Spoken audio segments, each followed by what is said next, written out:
That's right. That's right. If you'd like to have a seat, that'd be great. Thank you for coming out this evening.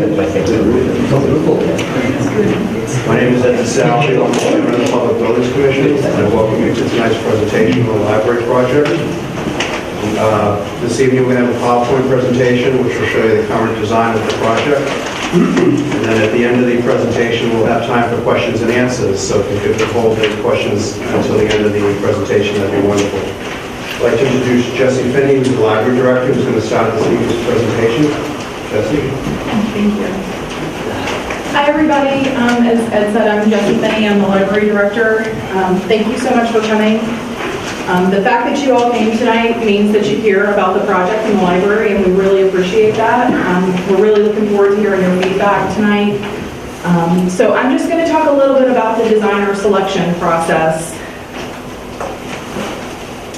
So in 2010, the Board of Selectmen and town meeting attendees approved the library application to apply for a building improvement grant from the Massachusetts Board of Library Commissioners. Actually, I'm sorry, I'm going to turn the lights off for these slides. At that time, Johnson Roberts Associates was selected to prepare the initial design to illustrate where those building program components would go. And this was their initial design. During the lead up to the vote for town funding in December of last year, library staff, trustees, and foundation members met with hundreds, probably really thousands of community members, as well as town groups, committees, and boards. And we received quite a bit of feedback. And a lot of it was concerns about the design. Some of those concerns included the exterior being out of keeping with our historic and residential neighborhood. Also issues with the large glass wing, such as heating and cooling, maintenance, and the materials cost of the glass itself to build that wing. Also, the height of the addition. Right now, we have a pretty high area in the center of the library. The height of the addition was actually greater than that. We already have a little bit of an issue with noise control in the library, and we were hoping to have a project that would mitigate that, not add to it. So there were concerns that added height would add to that noise level. And then, one of the biggest concerns, I think, was that while there was this very nice new wing, the rest of the changes to the library were moderate. It really focused its energy on that addition. This whole building needs attention, and I think, this project we have today really addresses a lot of those issues. So during the final design phase, the debt exclusion ballot for the funds in order to, and this is the language from the ballot, design, renovate, expand, and furnish the public library was successful. At that time, the project was turned over to the Public Building Commission, and they solicited for an architect that would be the best match for the town in terms of budget and design, and Odenzello Architecture was selected. So I think that there are numerous strengths to the Odenzello design, but I'm just going to talk about a few of them. For one, a very important thing, they incorporated all of our original components, grant program components that were approved by and required by the MBLC, the Massachusetts Board of Library Commissioners. The ideas for the exterior were more in line with the current building and with its setting here in a historic neighborhood. It completely transforms the interior space and highlights activity on both levels of the library. This is a renovation and expansion of the library, but this project is really a transformation of the existing building. It also brings in much needed natural light to the heart of the library, and it consolidates staff and provides sight lines that allow for an easily manageable layout.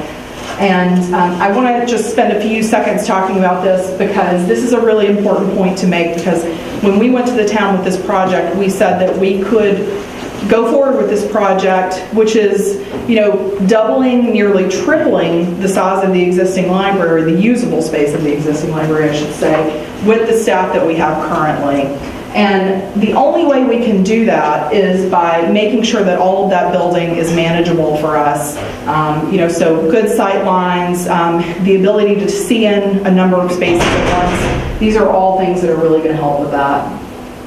So the design process to date, the Public Building Commission oversees the process with day-to-day assistance from the owner's project manager, which is Daedalus, and library staff and trustees. Odenzello has held meetings with key stakeholders, town departments, and library staff to ensure that the library building program needs, as well as the needs of the town and community, are met.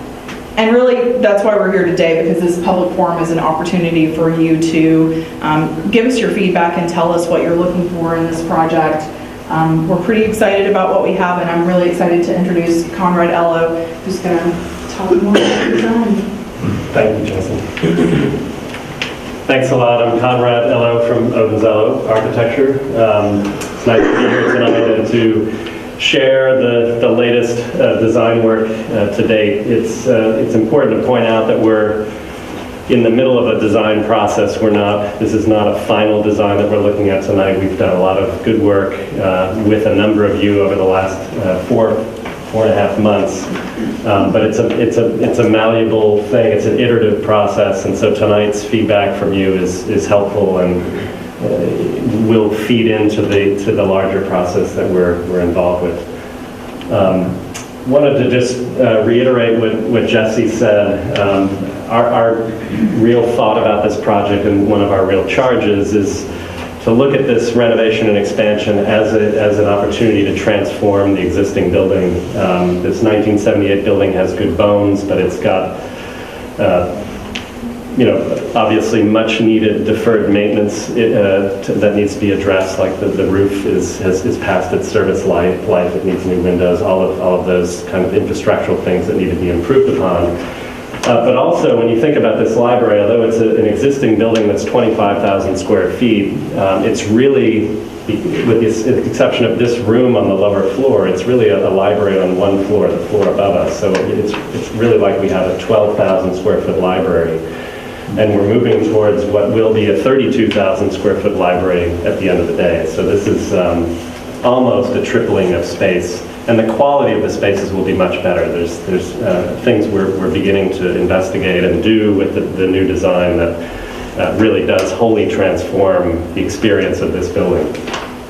So these are just some images which bird's eye views that give a sense of where the additions go. The proposed additions will be our two-story additions. They total about 7,500 square feet. So the existing building, 25,000 square feet. The new two additions together are about 7,500, 7,200. And the big addition is off the front of the building heading towards Branch Street on the north, and there's another smaller, shallower addition on the east side. So there's also a lantern element in the middle, which helps bring some much needed daylight into the middle of a very deep floor plate that this building has. Another view of the same, showing that expansion to the north and east. I'm going to jump right into the floor plans, and we'll start on the upper floor. The main entrance to the building will remain where it is. There's some things I'll talk about a little bit later as it relates to the site work and improvements to the front area that I think will help with wayfinding and just providing for a more welcoming entrance. But the main entrance, vestibule, and lobby, and even the circulation desk more or less stay where they are currently, with some adjustments to improve sight lines. We've actually moved the circulation desk a little further in, so it's got a much better long view through the new building. What the main part of the upper floor, how it's the main device to organize that is a big open space. So you all are familiar with that larger high ceiling space upstairs. It's all very much dependent on electric lighting now. There's the tall stacks really block your view of the windows and the outside in this beautiful park-like setting. This new open space will be top lit by what we're calling a lantern. That's sort of a tall skylight element. But also we've worked very hard with Jessie and her staff to maintain very low stacks in the central area of the building. So from within this space, the sight lines, the wayfinding, the understanding of where you are on the building is going to be very, very clear. And so there are great sight lines all the way through the building, which is terrific for the staff as it relates to their control from that central circulation desk. These are the locations of the additions on the north and east side. I also will point out that in addition to this central space, around which is really the adult area of the library, there is a wing where the current children's room is, and I believe it's New Books, which also serves as a gallery. This will become mostly a staff wing of the building. There's some meeting rooms that I'll talk about a little bit later as well, but that's really the organization on the upper level. It's adults and the staff. There's a large central stair element and an opening in the existing floor that leads down to children's and teens, and again, we'll talk about that in a little bit. So I mentioned sight lines. This is a very important aspect of the design, especially as Jesse said, the staff size is not increasing, but yet here we are with a new library that's almost 3 times the size. So this is currently what one sees from behind the circ desk. This is largely also the view you get as you come in the front door, and those stacks really do block views, long views through the building and out to the landscape.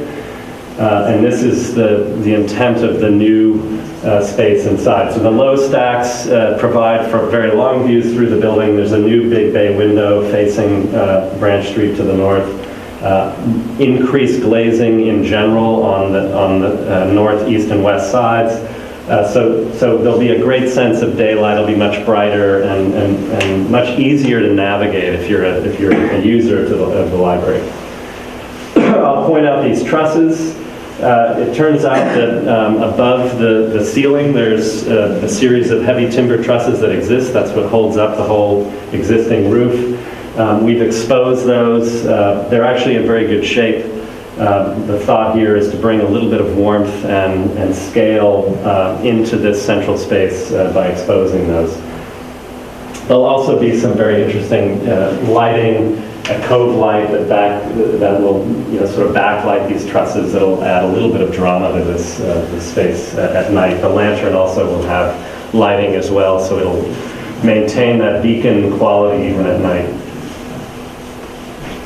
I'm just going to point out a couple of other of the kind of key program elements on the upper floor before we go down and look at the children's wing. The gallery, which is really an art gallery, doubles as a really nice, comfortable seating area. This dramatic central space has a lot of the computer stations and work tables and also stacks. Part of the collection is there. But we want to make sure that the library has some great, comfortable areas to take a book aside and read in more intimate settings. So this gallery, which is off of this central main space here, has great access to daylight, so comfortable seating along windows and being able to experience the artwork in a kind of intimate setting like that is quite nice. It's a challenge to work with a building that has such tight ceilings. The existing library has floor to ceiling is about 8 feet. But when you have such drama in the middle of a building, these low areas around the perimeter will actually feel quite intimate and feel nice and cozy in contrast to that central space. In addition to the gallery, we have 2 very nice, comfortable kind of reading nooks, seating nooks. One is where the periodicals collection will be located here. That's basically on axis with your entrance. So as you look through the building, as you walk in the front door, we're marking that end of that view with a gas fireplace. This will be a nice, comfortable area to sit and read. Good south lighting. There's a nice corner window there. And the book club room, which can be scheduled for groups if they want to come in and use the room. It's sort of can be a private room, but it also, when the room is not booked, it has a sliding door that opens up, and so that can actually just serve as another nice, comfortable seating area. Our firm just finished a new public library for the town of Millis, Massachusetts. It was opened about 1.5 years ago, and this is their periodicals, a very similar idea. And this was actually something they really requested. They wanted a fireplace in their library, and it's turned out to be the most popular space in the library. It's, you can imagine on a winter day how nice it would be to have that kind of amenity in the library. In addition to those spaces, we have a local history room. There is I don't know if it's officially called the Scituate room or if it's the local history room. Someone referred to it as the Scituate room.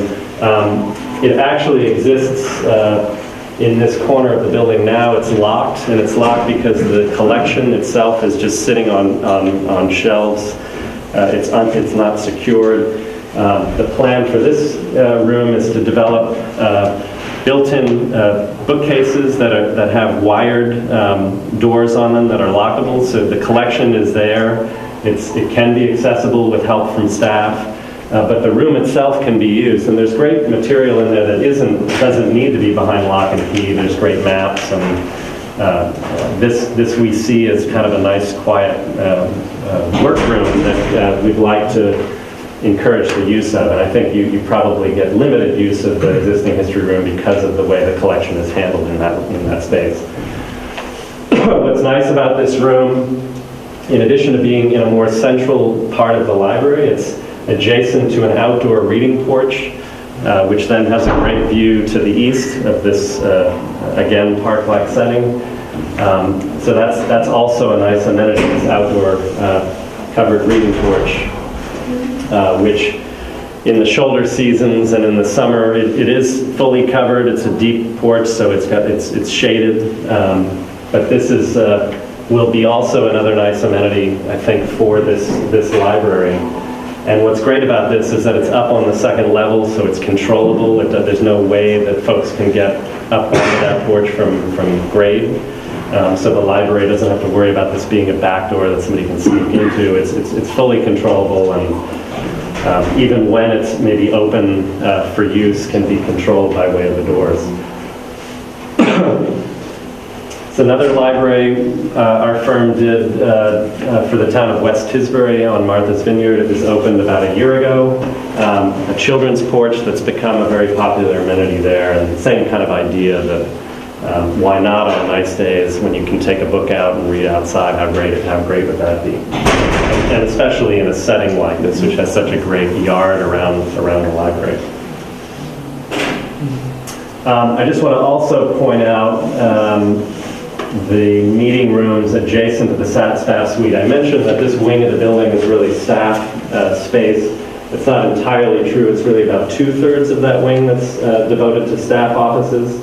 There is a scrim of 2 large meeting rooms that can be used by the town after hours. So the library would be closed along this line of doors here.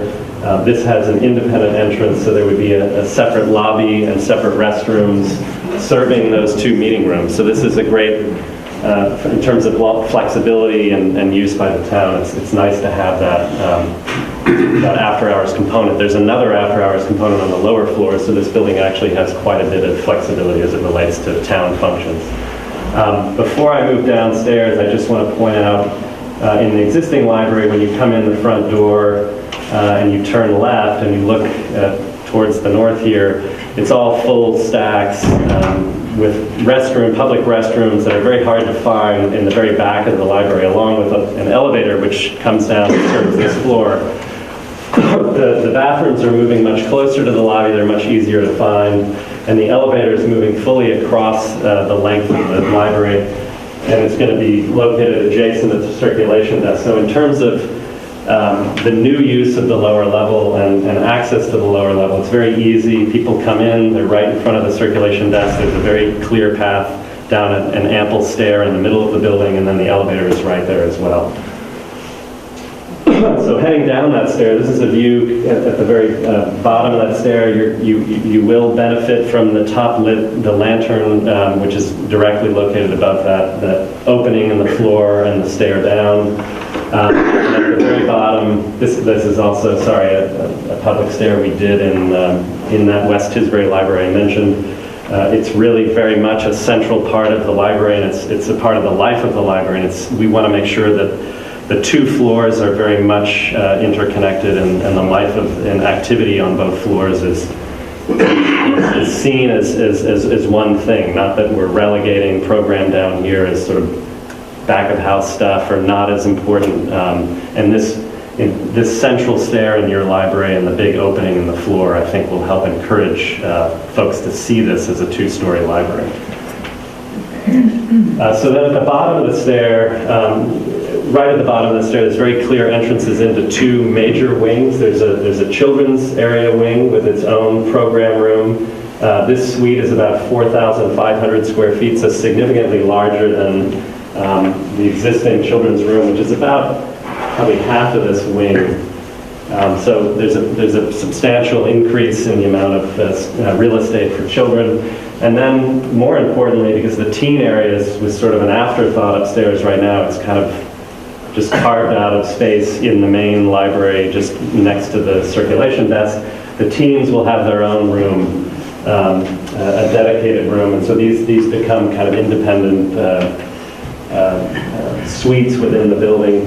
It's important that you don't come down the stair and find yourself in a long corridor with no windows and no sense of where you are. And so what we've introduced is some interior glazing. So views even between the teens and children's will be very clear. You'll be able to see the orientation again, visitor wayfinding will be very clear.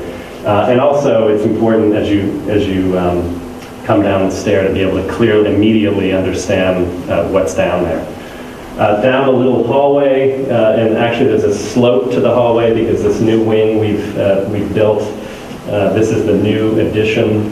The grade is favorable to kind of go down a little bit in grade, and what we're trying to do is pick up ceiling height for a new program room. This new program room in the north end of the building accommodates about 150 people. It really will replace the function of this room, but it'll be significantly larger. And it's out near the front of the building so that in the evening or even no matter what activity goes on there, you see the life of the library from the street, and it's an inviting thing. We didn't want to put this program room in the bowels of the building where at night when the lights are on, you have no sense of what's going on. So this is, we feel, has great possibility both for use by the library but also by the town. This is an after-hours suite as well, and could be used for any number of receptions or functions with a door out to the yard.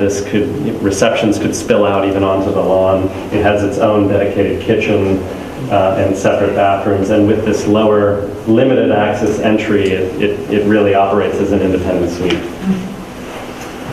Just quickly pointing out that the teens, there will be staff down at this lower level to monitor the children and the teens.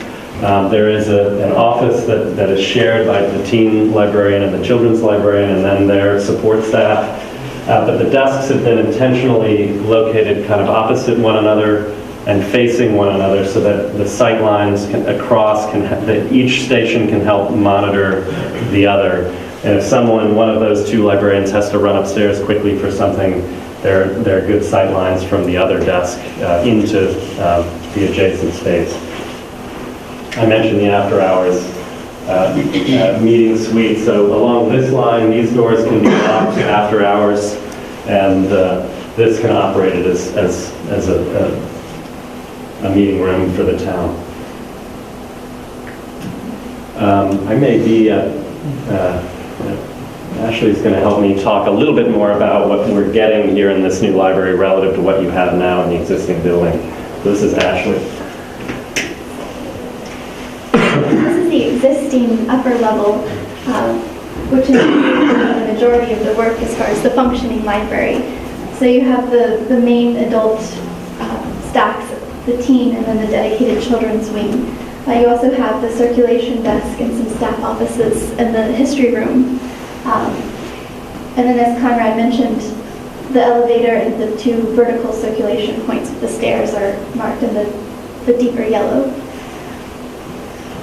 For our new upper level, we do want to dedicate the main floor to the main collection, the adult collection,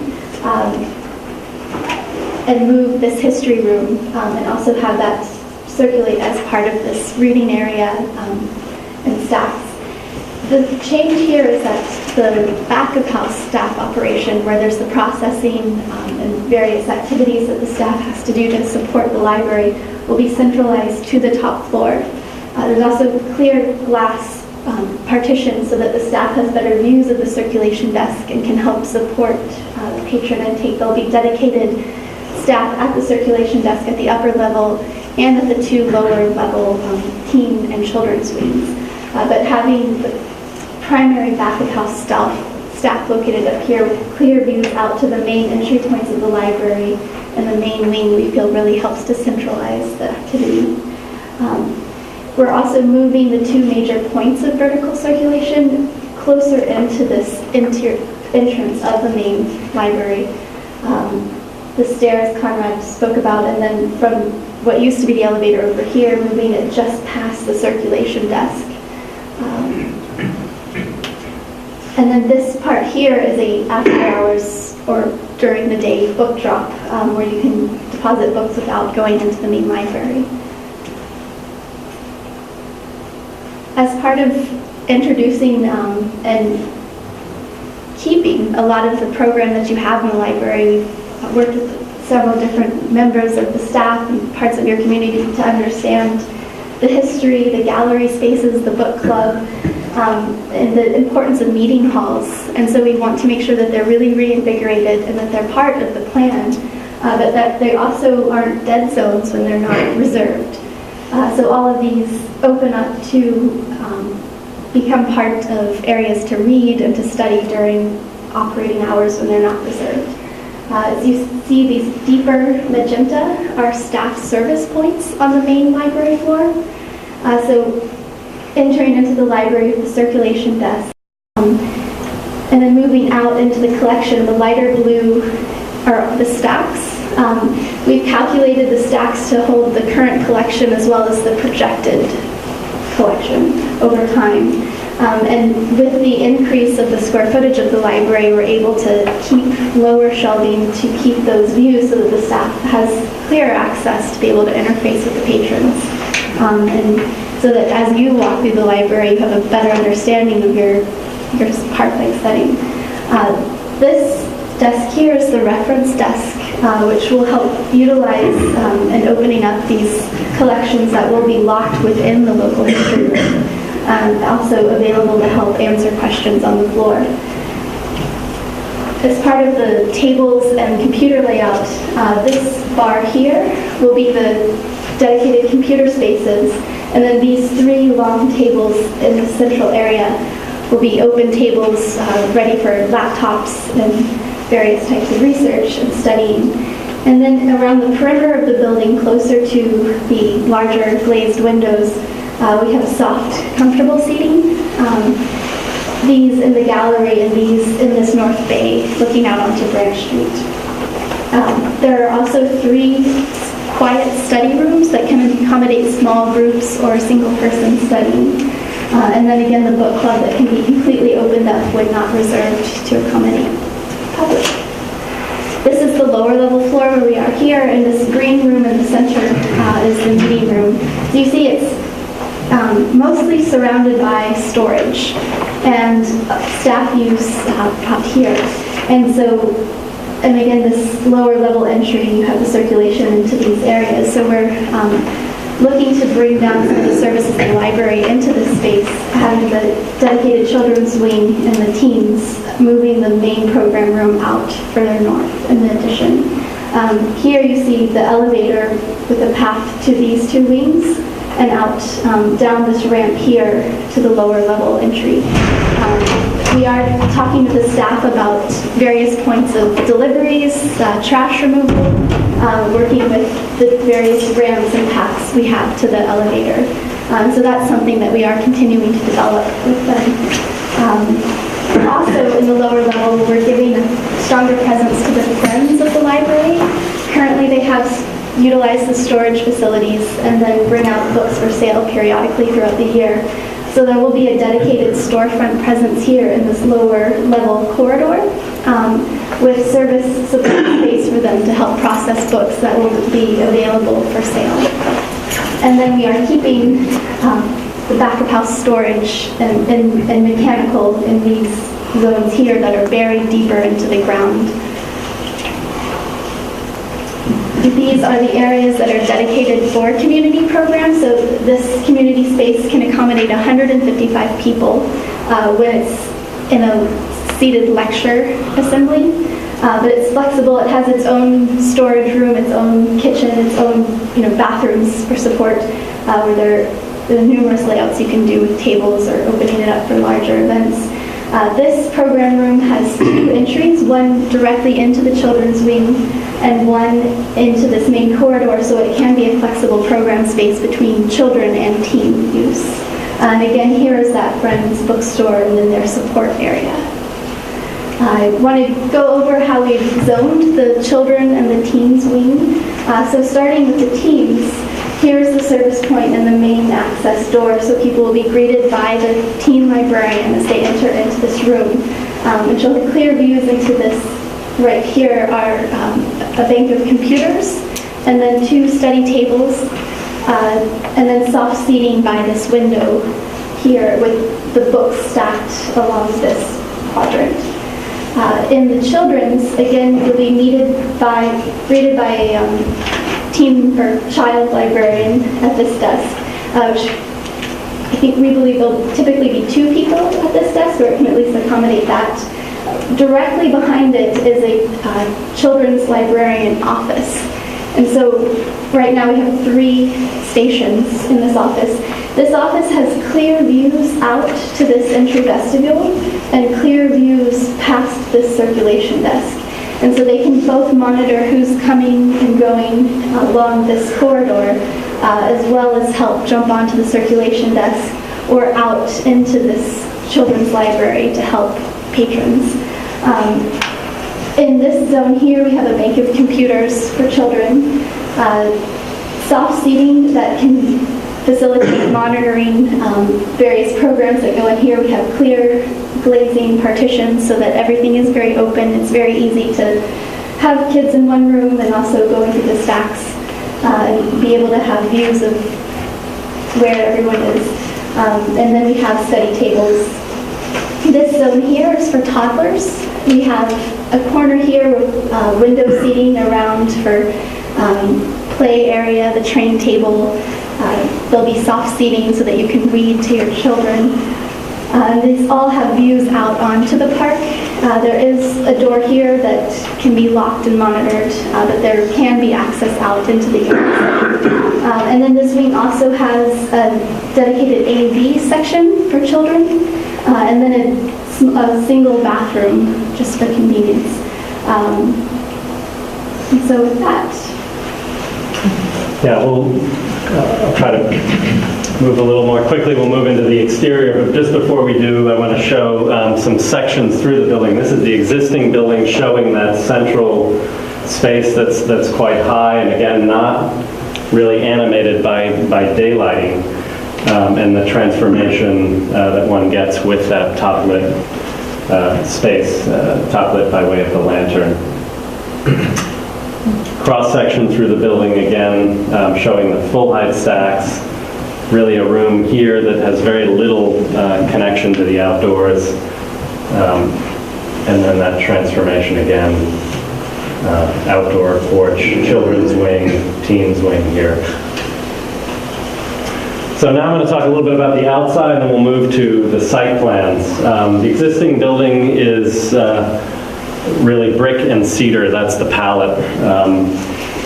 Our strategy of adding onto this building really extends or elongates that existing form, and so we're not trying to reinvent what the existing building looks like, but really add elements that complement it, bring a little bit more daylight into the inside, and speak to the community to the extent that we can. Certainly Lawson Tower has been a great guiding force for us, the beautiful shingle water tower.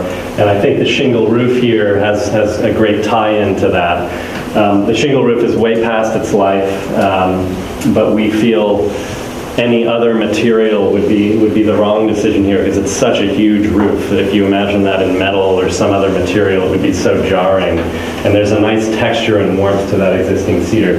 The good news is cedar technology's come a long way, And like the old cedar roofs that used to be, you couldn't do it in a conditioned building like this, where they're on the sort of strapping and the shingles are allowed to breathe from the inside and dry out from the inside, which extends their life. There are new products on the market like Cedar Breather, which allows any water that gets behind the shingle to run quickly down through the Cedar Breather layer and then out at the bottom of the roof, which promotes quicker drying of the backside of the shingle. So we feel we can get more service life out of the shingle roof than what you've gotten to date with what I believe I've learned is now two rounds of shingle on this. It was installed initially in '78, and then there was a woman at the last presentation who said it's maybe 20 years ago a second round of shingle was installed. It's news to me, but that may or may not be true.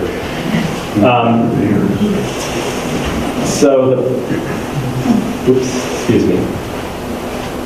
Sorry, I didn't mean to jump ahead here. So the building extends towards Branch Street, and in the new areas of the building, we're actually introducing cedar siding, a shiplap siding.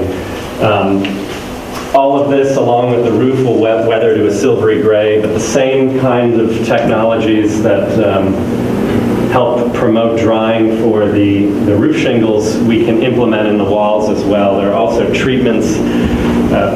You can pre-treat the siding before it goes on, which extends its surface life, and we feel with the right selection of species, the right treatment to put on it, and the Cedar Breather on the backside, that we can look at the service life of the cedar siding in this case in the 30 to 40 year range, based on the technology that's available today. There have been some questions about materials on the side, and that may come up in the questions. We can talk about that. Certainly brick, some people have asked why not brick. The main reason for that is cost, and the difference in cost between a brick wall assembly and cedar is quite substantial. And given the tight budget that we do have, we feel this is a great pairing. Certainly cedar and brick together are very handsome. You see that on a lot of buildings, and cedar is used, as we all know, all over the Cape, and it's a great weathering wood in an environment like this. Front view of the existing building. By the way, this brick is in great shape. It looks like we need to do very little to it, maybe not even repoint it as part of this new project. But the windows are dark. They're past their service life. We want to, all of the windows and doors in the building will be replaced. As I said, the roof shingles, all the roof fascias and soffits will also be replaced. And here's the new extended building showing the cedar extension and the lantern. This lantern, by the way, is represented in these renderings probably a little bigger than it will be in reality. We're trying to coordinate this with our structural engineers, and it probably will get a little bit smaller. In our schematic design budget, which we priced the project maybe a month ago, we priced that with copper flashing, which is great. Also, a lot of the details on Lawson Tower are done with copper, and that'll weather to the gray, the green that we're all familiar with. So our hope is, again, the palette here of copper, little detailing, cedar and brick is a very handsome palette. The facade from Branch Street and that extension, with great views into that program room from the street. And then on the east side, with the additions, the chimney element is a nice vertical marker, and it helps create a little bit of visual interest and punctuation in this very low. It's so dominated, that the massing of this building by that big hipped roof, that the punctuations of the lantern and the chimney add some, we think, some nice accents to it. So talking a little bit about the site, this project's more than just the building renovation and expansion. It's also a invigoration, improvement of the existing parking lot. And I think this has a huge impact on how visitors experience the building and come into the building. One of the things we've noticed since day one is that the cars that stack up along that sloped hillside as you come in off of Branch Street really block the view in combination with that very overgrown vegetation that's there now. There's some lovely plantings. A lot of these plantings we will actually remove and stockpile somewhere during construction and then reinstall them in new planting areas. So we're not just wholesale knocking all of that out of there, but it is overgrown, and the combination of the cars and the vegetation really don't invite people into the library. So by moving the cars, reorganizing where the stalls are, and reimagining the landscape in front of it, or even removing a couple of brick piers within the existing vestibule and using more glass there, it'll be far more visible and inviting from the street as you come up into the parking lot. So this is the existing parking lot. It's area-wise, it's quite large. And just the casual arrangement of parking stalls, it only yields 54 stalls. The new parking lot is going to be 106 stalls, so it's almost a doubling of the parking lot. However, it's not a doubling of paving. It's just reorganized in a far more efficient manner. So here's the site plan, existing site plan with the existing drive lane in from Branch Street. You can see the large center island. This is a gifted landscape space. We're certainly mindful of that. Some questions came up in the earlier discussion about how we're honoring those gifts going forward. And I'll let Jesse and Karen talk about that a little bit later, but we certainly will reconfigure that gift in some other way, whether it's a garden space or somewhere else in the building. I just said it anyway. So here's the new site plan, the two additions, and the reconfigured parking lot. We are somewhat limited by some property lines along the south. I think we would have liked to, with respect, I know one of the abutters is here, the Beals, is that right? Yes, Mr. Beal. We'd love to pull that lot even further to the south, but we are limited by the property line. But the primary expansion is to the south and away from your property. So the limits of the, well, here we go. We can see the overlay limits. The limits of the existing parking lot relative to the new are very, very close. Just quickly point out the handicap parking locations. There are 9 handicap spots in the lot of the 106 total. The 5 here are up very high and very close to the main entrance. So these are the primary handicap stalls for the main entrance. There are 4 more handicap stalls located down at the lower end. The parking lot really slopes from high on this corner to low on this corner, but it's basically generally sloping high to low from this side to this side. So down at this lower level, those 4 stalls really serve that lower access point, especially when that community room is used after hours. So they're handicap spots that serve that room essentially. Just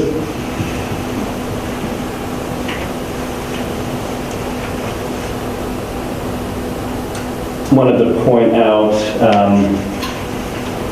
adjacent to the existing lot right now, there are large stands of invasive species, and this might be significant for you because it's closest to your property. But there's a big invasive species stand of Japanese knotweed. So as part of the reconfiguration of the parking area, the goal is to remove that stand, and that's a buffer certainly in the summertime, and so that's something I'll be interested to hear your comments. We want to make sure we maintain that buffer. We're not taking any of the hardwoods down or any of the more significant plantings in that area, but there is a stand of invasives that we want to remove as part of this. Also, as part of the parking lot design, and this is really applicable to the whole property, we have an obligation by code to maintain all stormwater on site. The stormwater that's runoff that's coming off of the parking lot itself as it slopes down from high here to low really gets collected in a retention basin, which will really be like a rain garden. It'll be a garden element, not a a bald part of lawn there. It'll have plantings in it, and that'll really handle the runoff from the parking lot itself. The roof has no gutters, and so that all drains into a drip strip, a gravel bed along the base of the building, and then that ties into a subterranean stormwater retention system. But the goal here is not to shed stormwater off onto abutting properties. It's all going to be contained on the property itself. That's the end of the presentation. I just want to point out that this is a real process. It's not just a design team that's designing a building. It's a collaboration with a number of entities and institutions. This is a list of folks that we have been interfacing with over the last 4 or 5 months, and obviously tonight is the general public's opportunity to weigh in. So with that, we'll open it to questions, and thank you for listening.